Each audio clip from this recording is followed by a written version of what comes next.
Hello from OGS Mechanics workshop. We have here in today a Range Rover model, a Vogue 2015 registration, where the customer has dropped it in for a loud noise under acceleration on 60-70 miles per hour.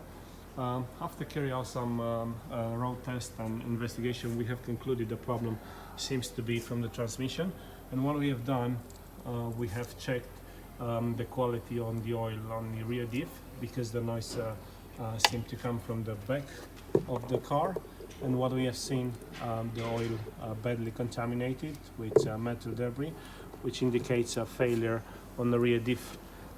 This now requires attention. Surprisingly though, because it's a car with quite low mileage, the oil should be nice and clear, but as I was saying, a failure had happened in the rear diff. Again, just a glimpse in our activity in OGS Mechanics workshop. Thanks for watching.